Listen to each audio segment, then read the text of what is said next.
Hello everyone, and welcome back to the Scary Stories channel. Tonight, I have a story that will make you think twice before entering your apartment building alone. A tale that blurs the line between a trick of the light and something far more sinister. It's a story about a shadow in the entrance hall. Our story begins with Leo, a graphic designer who worked late hours. His apartment was in an old pre-war building, the kind with thick walls, echoing stairwells, and a single flickering bulb in the entryway that cast long, dancing shadows. Leo was used to the building's quirks, the groaning pipes, the creak of the ancient elevator, but he'd never experienced anything that truly unsettled him, until one Tuesday night. He pushed open the heavy main door around 1 a.m., juggling his laptop bag and a bag of takeout. The familiar smell of dust and old wood greeted him. As the door swung shut with a heavy thud, plunging the small lobby into its usual dimness, he saw it. For just a split second, silhouetted against the frosted glass of the door was the figure of a man. It was tall, unnaturally thin, and seemed to be wearing a wide-brimmed hat. The impression was so fleeting that Leo dismissed it as his tired mind playing tricks on him. It was probably just his own shadow, distorted by the weird lighting. He shook his head, sighed, and headed for the stairs, deciding to skip the slow, clunky elevator. The next night, he finished work even later. As he entered the building, he felt a strange sense of déjà vu, a prickle of apprehension. The main door closed, and there it was again. The same tall, thin silhouette against the glass. This time, it lingered for a moment longer. It wasn't his shadow. He was standing perfectly still, and this shape was distinct, separate from his own. It was just a black cutout, devoid of any features. Yet he felt an intense, unnerving sensation of being watched. He whipped around and pulled the door open, but the street outside was empty. The late-night bus was pulling away from the curb down the block, its red taillights disappearing into the darkness. There was no one there. Now, Leo was officially creeped out. He started making a conscious effort to get home earlier. For a few days, nothing happened. He'd enter the lobby, his heart pounding, but the space would be empty. He started to relax, convincing himself it had been a product of exhaustion and stress. Maybe he was just overworked. Then came Friday. He'd gone out for a drink with a coworker and got home around midnight. He felt relaxed, the anxieties of the week melting away. He pushed open the lobby door, and his blood ran cold.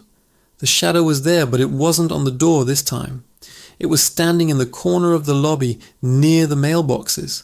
It was darker than the surrounding shadows, a patch of absolute black that seemed to absorb the light. The shape was the same, tall, thin, with the outline of that strange, wide-brimmed hat. It was completely motionless. Leo froze, his hand still on the doorknob. He couldn't breathe. His mind was racing, trying to find a logical explanation. Was it a coat rack? A weirdly shaped plant left by a neighbor? But he knew this lobby like the back of his hand. There was nothing in that corner. He blinked hard, hoping it would disappear. It didn't. It just stood there, a silent, dark sentinel. He felt a malevolent intelligence emanating from it, a cold, predatory focus directed right at him. He didn't even think. He just backed out of the door, letting it slam shut, and ran. He didn't stop running until he reached the 24-hour coffee shop 3 blocks away. He sat there for an hour, his hands shaking as he nursed a coffee he couldn't drink. How was he supposed to go home? What was that thing? He eventually called his friend, Mark, who lived a few neighborhoods over. Trying to sound casual, he asked if he could crash on his couch, making up a story about a burst pipe. Mark agreed, and Leo spent a restless night. The image of the shadow figure burned into his mind. The next morning, in the bright light of day, it all seemed ridiculous. A shadow in a corner? He felt like a child scared of the dark. He thanked Mark and decided to go home. He had to face it. He walked back to his building, his steps confident in the Saturday morning sun. He pushed open the door and entered the lobby. It was bright with sunlight streaming through the glass. The corner was empty. There was nothing there but faded wallpaper and a scuff mark on the baseboard. He let out a long, relieved breath. It had all been in his head. Life returned to a semblance of normal for about a week. Leo was diligent about getting home before dark. He avoided late nights at the office and turned down invitations for drinks.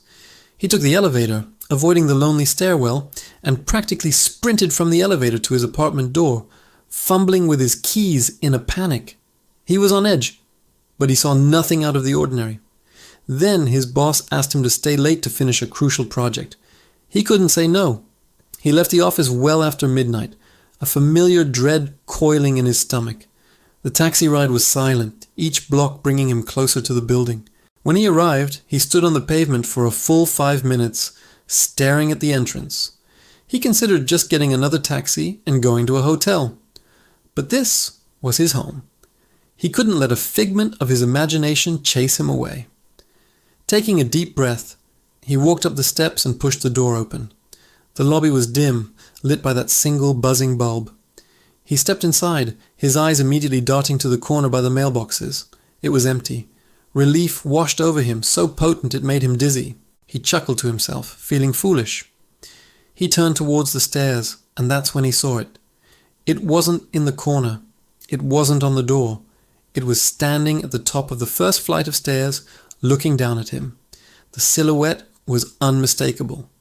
Tall, rail-thin, with the wide-brimmed hat, it was just standing there, halfway between him and his apartment.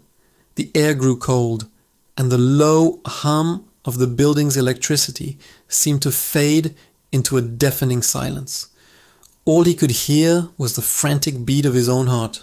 He was trapped. The exit was behind him, but his apartment, his sanctuary, was up those stairs past that thing. He couldn't move. He just stared up at the featureless shape, a primal fear seizing every muscle in his body. For the first time, the shadow moved. It wasn't a sudden action. It was a slow, deliberate tilt of its head, as if it were studying him, considering him. Then it took a step down. The movement was unnatural, fluid, and utterly silent. It didn't make a sound on the old wooden steps. It simply glided down, one step, then another, its form unwavering, a perfect cutout of a man-shaped void. Leo finally broke out of his paralysis. He let out a strangled cry and scrambled backward, fumbling for the doorknob behind him. He yanked the door open and stumbled out into the night, not even looking back. He ran to his car, which was parked down the street, jumped in, and locked the doors. He sped away, his eyes glued to the rearview mirror, half expecting to see the shadow figure gliding down the street after him. He drove for hours with no destination, finally pulling into a rest stop on the highway as the sun began to rise. Leo never went back. He called his landlord from a payphone, told him there was a family emergency and that he had to move out immediately. He'd forfeit his security deposit and pay an extra month's rent. He hired movers, but he gave them explicit instructions. They were to go in during the middle of the day, pack everything, and put it in storage. He told them he would not be there. He couldn't be. He moved to a new city, into a modern high-rise with a brightly lit 24-hour lobby and a security guard. He never stayed out late again. Sometimes, when he's walking home at night and his shadow stretches out long and thin behind him, he feels a jolt of that same icy fear. He has to stop, turn around, and make sure that the shadow he sees is his own, because he knows, deep down, that the thing from the entrance hall is still out there somewhere, waiting in the dim, quiet places, a silent shape in the darkness. What do you think Leo saw?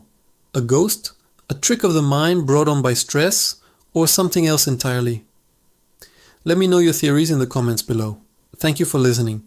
If you enjoyed this story and want more tales from the shadows, don't forget to like, subscribe, and hit that notification bell. Stay safe out there and always check the corners.